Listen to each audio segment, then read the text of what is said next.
আচ্ছা, আমরা এবার একটু ভগ্নাংশটা নিয়ে আলোচনা করব। আগে আমরা শিখেছি, সেই জিনিসটাই একবার একটু মনে করব।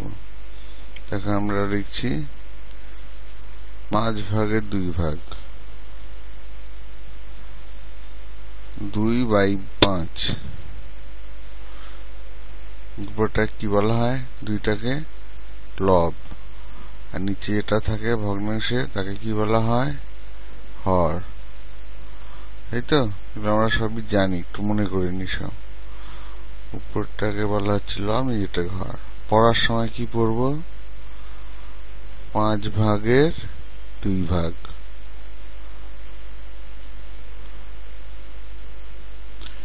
পাঁচ ভাগের 2 ভাগ। আমরা অনেক সময় পড়ি এরকম 5-এর 2। এটা কিন্তু আমরা বলবো না, 2 দিক দিয়ে ভাগ শব্দটাকে তুলে দিয়ে 5-এর 2 বলে দিই। ভাগটাকে তুলে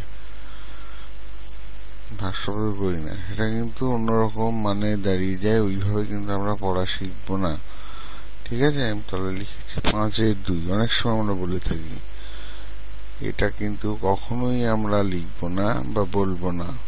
আমরা বলবো 5 ভাগের 2 ভাগ।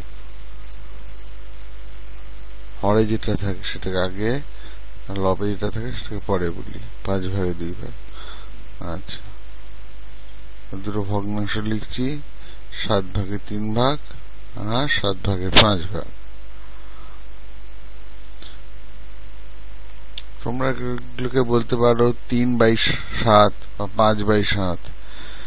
আচ্ছা, এটার মধ্যে কে ছোট? 3/7 আর 5/7, বা 7 ভাগে 3 ভাগ আর 7 ভাগে 5 ভাগ, কে ছোট এদের মধ্যে? দেখো, দুটো হর কিন্তু সমান, দুটোই 7-7 করে যায়। 7 ভাগ 7 ভাগ। তারপর লবগুলো দেখি, 7 ভাগে 3 ভাগ আর 7 ভাগে 5 ভাগ। 5 আর 3-এর মধ্যে কে ছোট? দেখো, 3 ছোট।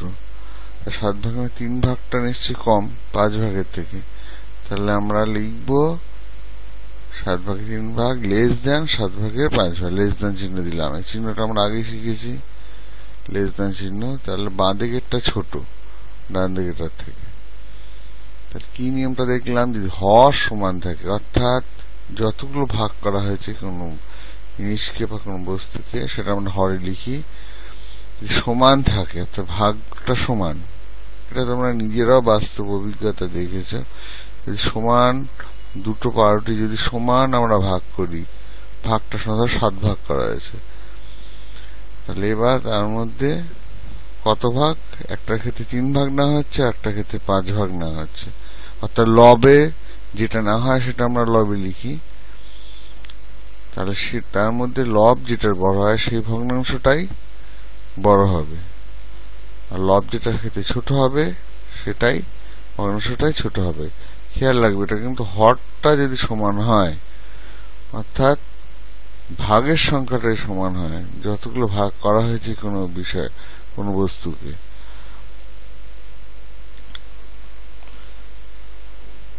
7 ভাগের 3 ভাগ ছোট কার থেকে? না, 7 ভাগের 5 ভাগ থেকে। তাহলে হর সমান হলে যার লব বড় সেই ভগ্নাংশটাই বড় হয়, আর যার লব ছোট সেই ভগ্নাংশটা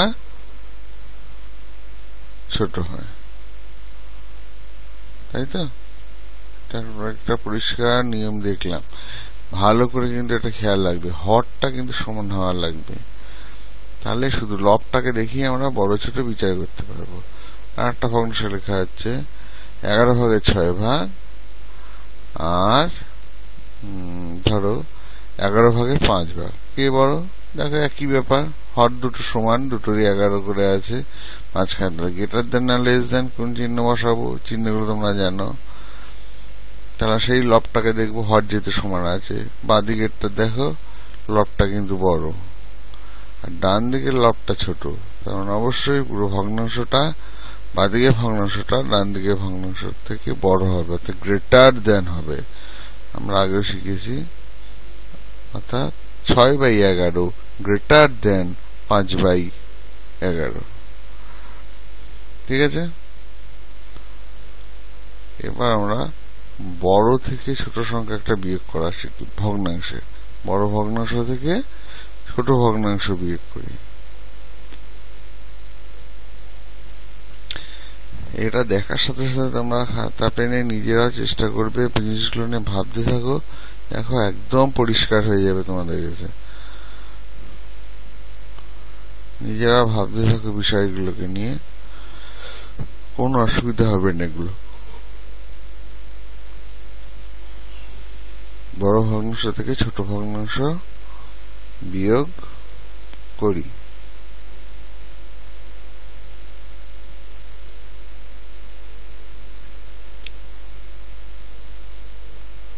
6/11 বা 11 ভাগের 6 ভাগ থেকে বিয়োগ করছি 5/11। বাদিকেরটা বড় আগে আমরা দেখেছি। দুটো দেখো হর সমান আছে, তাহলে আমরা কিভাবে লিখবো? দুটো হর সমান হরকে এক জায়গায় করে লিখবো। একটা লম্বা ডাক দিয়ে একটা ফাংশন ডাক দিলাম, যেহেতু ভাগটা সমান আছে 11 ভাগ, সেটাকে আমরা একটা লিখি। 11। লব দুটো শুধু পার্থক্য, বাদিকের লবটা বড়, ডান দিকের লবটা ছোট। তাহলে 6 লিখবো বিয়োগ 5। লবের পার্থক্য, লবটাকে আমরা বিয়োগ করলাম। মোট ভাগ সংখ্যা দুটোকে সমান আছে, আমি একসাথে লিখেছি 11। তাহলে কথা হলো 11 ভাগের 1 ভাগ।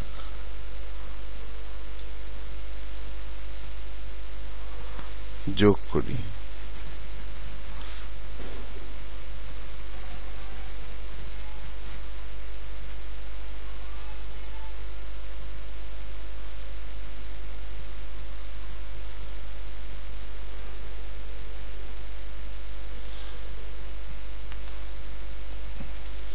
তিন বাই 7 যোগ 2/7, সেই দুটো হর একই আছে, এক জায়গায় করে লিখবো 7। এবার লব দুটো যোগ করে দেবো, 3 যোগ 2 সমান সমান কত হয়ে যাবে? তোমরা জানো, করছো হয়তো, 5/7। ঠিক আছে, এই 5/7 এই ভগ্নাংশটার মান বলো দেখি, 1 থেকে কম না সমান? এই ভগ্নাংশটার মান 1 থেকে কম না সমান? আমরা এটা পড়ার সময় কি পড়ি না, 7/5 ভাগ। 7/5 ভাগ, তাহলে কি বোঝা যাচ্ছে এর থেকে? একটু চিন্তা করো জিনিসটাকে নিয়ে। 7/5 ভাগ আমরা আবার লিখলাম, একটু ভাবো বিষয়টাকে নিয়ে। 7/5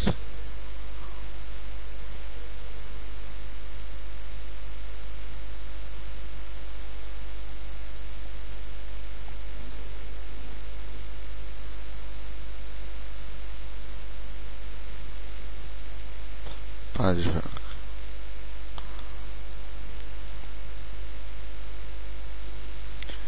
তার মানেটা কি? পুরোটা না কিন্তু, বা একটা না, 7 ভাগ করেছি কোন একটা জিনিস, তার 5 ভাগ নিয়েছি, পুরোটা বা একটা গোটা জিনিসটা নয়। তাহলে 5 ভাগ, তাহলে পুরোটা যদি না হয় তাহলে কি হবে? 7/5 ভাগ নিশ্চয়ই 1 থেকে কম। পুরোটা বার নিতে পারছি না, 7 ভাগ করেছি, আমাদের 5 ভাগ নিয়ে হয়েছে। তার মানে এইটা নিশ্চয় এর মান 1 থেকে কম। আমরা কি দেখছি না, কোন ভগ্নাংশের লব যদি হরের থেকে ছোট হয়, তাহলে ভগ্নাংশটা মান সবসময় 1 থেকে কম। এটা কিন্তু পরিষ্কার ভাবে মাথায় ঢুকিয়ে রাখবে। ভগ্নাংশের লব যদি হরের থেকে ছোট হয়, তার মান 1 থেকে কম হয়। আচ্ছা, একটা ভগ্নাংশ যোগ দিই, 6/7 যোগ 1/7, বা 7/6 ভাগ যোগ 7/1 ভাগ, সেই দুটো সমান 7। 6 যোগ 1 কত হয়? 7/7।